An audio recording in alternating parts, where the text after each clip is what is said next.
સ્વામિનારાયણ હરે, સ્વામિનારાયણ હરે. સંવત 1876 મહાવદી એકાદશીને દિવસ શ્રીજી મહારાજ શ્રી ગઢડા મધ્યે દાદા ખાચરના દરબારમાં પોતાના ઉતારાને વિશે ઉગમણે દ્વાર ઓરડાની ઓસરી ઉપર વિરાજતા હતા અને સર્વ શ્વેત વસ્ત્ર ધારણ કર્યા હતા ને પોતાના મુખારવિંદની આગળ સંત તથા દેશ દેશના હરિભક્તની સભા ભરાઈને બેઠી હતી. પછી શ્રીજી મહારાજ બોલ્યા છે, પ્રશ્ન ઉત્તર કરો. પછી મુક્તાનંદ સ્વામીએ પૂછ્યું છે, જીવને ભજન સ્મરણનો તથા વર્તમાનનો એક દ્રઢાવ કેમ રહેતો નથી? પછી શ્રીજી મહારાજ બોલ્યા છે, એ તો અશુભ એવા જે દેશ કાળ ક્રિયા અને સંગ તેને યોગ્ય કરીને રહેતો નથી. અને તે દ્રઢાવ પણ 3 પ્રકારનો છે, ઉત્તમ, મધ્યમ અને કનિષ્ઠ. તેમાં જો ઉત્તમ દ્રઢતા હોય અને દેશ કાળ ક્રિયા અને સંગ એ જો અતિ ભૂંડા હોય તો તે ઉત્તમ દ્રઢતાને પણ ટાળી નાખે. તો મધ્યમ અને કનિષ્ઠ દ્રઢતાની તો શી વાત કહેવી. અને દેશ કાળ ક્રિયા અને સંગ એ અતિ ભૂંડા થાય ને તેમાં પણ દ્રઢતા જેમ છે એમને એમ જો રહે તો એને પૂર્વનું ભારે બીજ બળ છે ને ભારે પુણ્ય છે. ઉત્તમ દ્રઢતા ને શું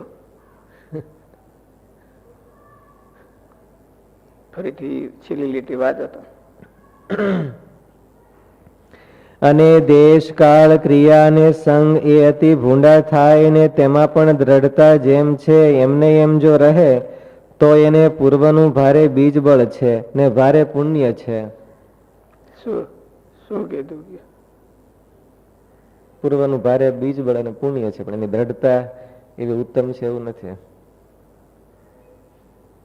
ઉત્તમ દ્રઢતા તો એવું કીધું ને કે દેશકાળ જો ખરાબ થાય તો ઉત્તમ દ્રઢતા ને પણ ટાળી નાખે. બીજ બળ એટલે શું? પૂર્વનો સંસ્કાર. પૂર્વે એને કોકને રાજી કર્યા છે,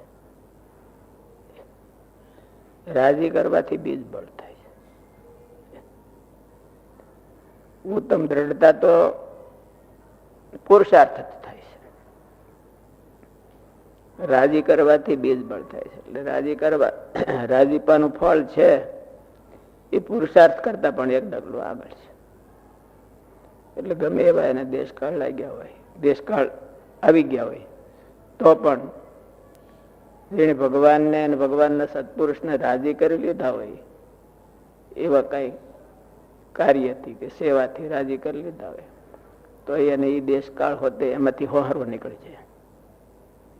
ગમે એવા વિપરીત દેશકાળ હોય તો પણ એની દ્રઢતા ડગે નહીં. એ દ્રઢતા ડગતી નથી, એ રાજીપાનું ફળ છે.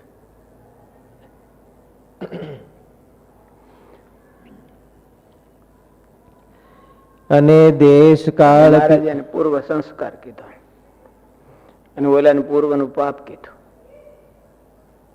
હારા દેશકાળ હોય અને તો હરખું ન રે તો એને ક્યાંક એવું કોકનો કુરાજીપો થઈ ગયો છે. પાપ 2 પ્રકારનું છે, એક નબળી ક્રિયા થઈ હોય અને સત્પુરુષ કુરાજી થયા હોય. એમાં નબળી ક્રિયા થઈ ગઈ હોય તો એનું પાપનું તો ઓલી ઉત્તમ દ્રઢતા હોય તો એમાંથી પાર નીકળે એમ. પણ ઓલાનો દ્રોહ થઈ ગયો હોય તો ગમે એવી દ્રઢતા હોય તો પાર ન ઉતરે. પોતાની ગમે એટલો પુરુષાર્થ કરે તો પાર ન ઉતરે. એટલે ઓલું જ થાય. એટલે પાપ 2 પ્રકારના એમ, કોકને કોરાજી કરવા અને નબળી ક્રિયા કરવી. નબળી ક્રિયા થઈ ગઈ હોય ને એનો જે દોષ લાગ્યો હોય અને એને ઉત્તમ દ્રઢતા હોય તો એમાંથી પાર ઉતરી જાય. પણ ઓલું પાપ હોય તો ન પાર ઉતરે. ભગવાનના ભગતને કુરાજી કર્યા હોય, કોકને હાથડી કકડાવી હોય, એમાં ભગવાનના મોટા ભક્ત હોય કે સત્પુરુષ હોય એની હાથડી કકડાવી હોય તો એને પાર ન ઉતરે. ઉત્તમ દ્રઢતા ન રહે. પ્રશ્ન શું છે? શું પ્રશ્ન છે? ભજન સ્મરણ અને વર્તમાનની દ્રઢતા એક સરખી કેમ નથી? એક દ્રઢાવ કેમ રહેતો નથી? ડીમફૂલ કેમ થી રાખે છે? એવું થાય કે ન થાય? ડીમફૂલ ઘડીકમાં વળી હરખા ટાઈટ થઈ જાય અને ઘડીકમાં ઢીલા ઢપ થઈ જાય. ડીમફૂલ કેમ થઈ રાખે છે? અને ડીમફૂલ કેમ ન થાય? ડીમફૂલ થાય છે એનું કારણ શું?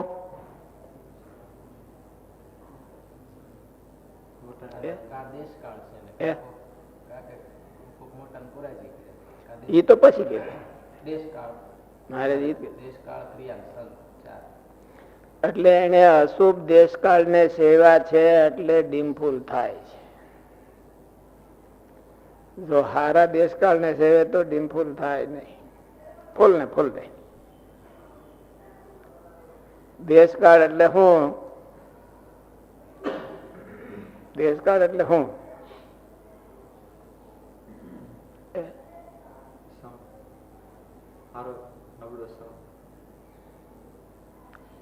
એટલે આઠેય દેશકાળ છે એ અસત્પુરુષ ને વિશે રહ્યા છે, અને શુભ દેશકાળ છે એ આઠે આઠ એ સત્પુરુષ ના સંગમાં રહ્યા છે.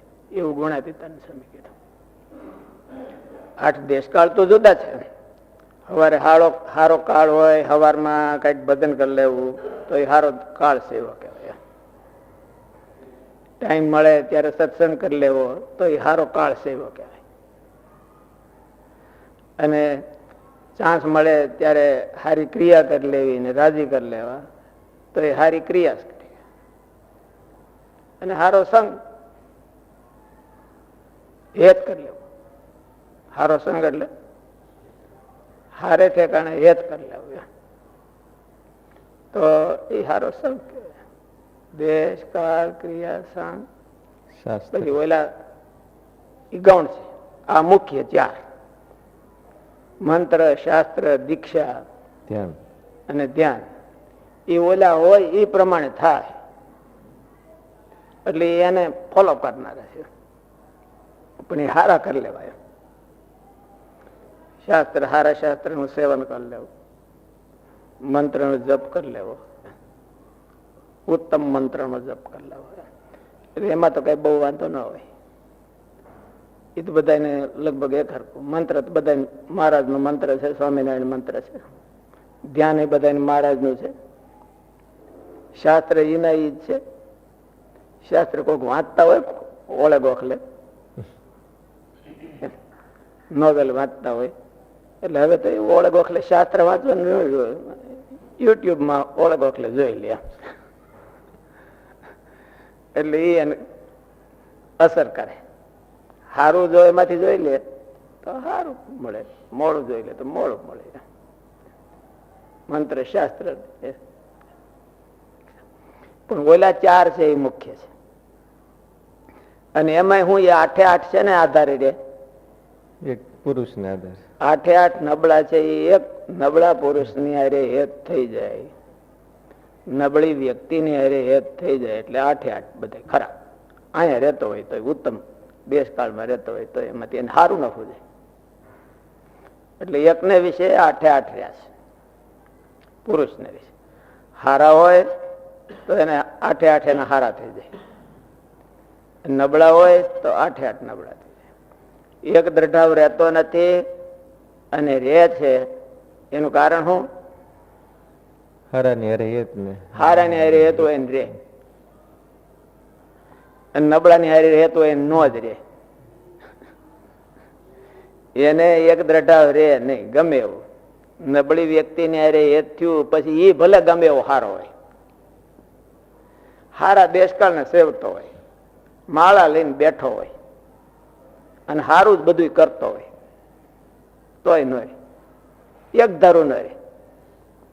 એમાં પાછું આવી જાય નબળું.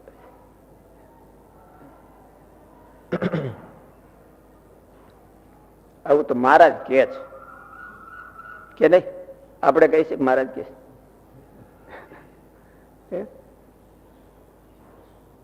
ફરીથી વાંચો, બધું વાંચો. પછી શ્રીજી મહારાજ બોલ્યા છે, એ તો અશુભ એવા જે દેશ કાળ ક્રિયા. હોતે વાંચો, પ્રશ્ન હોતે વાંચો. પછી મુક્તાનંદ સ્વામીએ પૂછ્યું છે, જીવને ભજન સ્મરણનો તથા વર્તમાનનો એક દ્રઢાવ કેમ રહેતો નથી?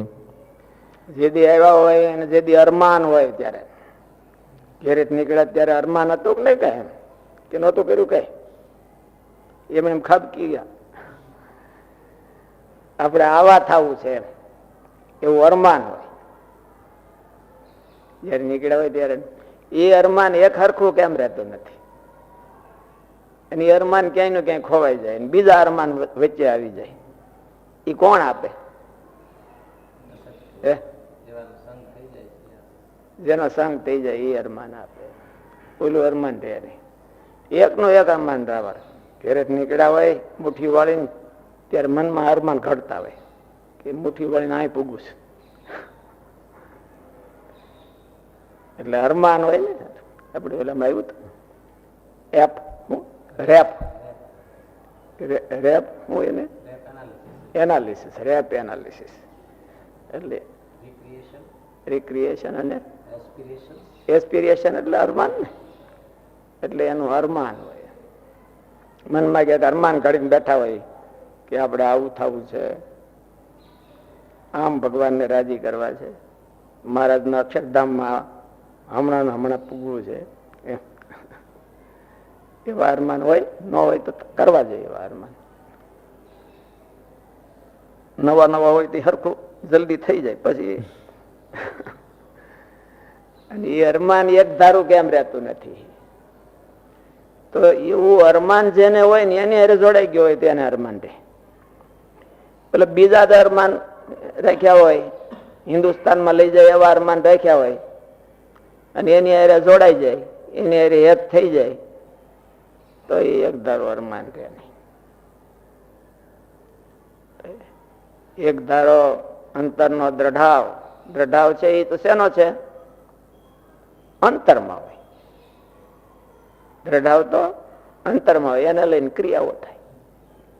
એટલે ભજન સ્મરણ ને વર્તમાન અંતરમાં નક્કી કર્યું હોય કે આપણે આવું ભજન કરવું છે, આપણે આમ મહારાજને યાદ કરવા છે અને આપણે આમ મહારાજની આજ્ઞા પાળવી છે.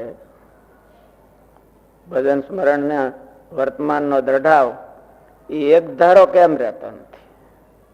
એટલે હારો ને હારો કેમ નથી રહેતો? અને માંદો કેમ પડી જાય છે? ઈ રાબડા જેવો થઈ ગયો ને બોલો અરમાન માંદા પડી જાય. અને આ ડુગલી જેવો થઈ ગયો ને એના અરમાન બરાબર ના મતવાલા થઈ ગયા હોય. એવું કેમ થાય છે?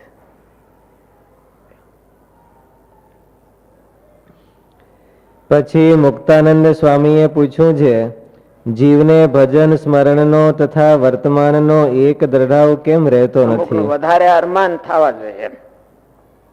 જો સંગ હારો થાય તો પામર હોય તોય મુક્ત થઈ જાય. સંગ હારો થઈ જાય તો પામર હોય તો એમાંથી મુક્ત થઈ જાય. અને જો નબળા પુરુષ ની હારે જોડાઈ ગયો તો મુક્ત હોય તો પામર થઈ જાય. મુક્ત માંથી પામર થાય, મુક્ત માંથી પામર થાય, થઈ જાય. એટલે કોના અરમાન પૂરા થાય? હારા માણસની હારે જોડાય એના અરમાન પૂરા થાય.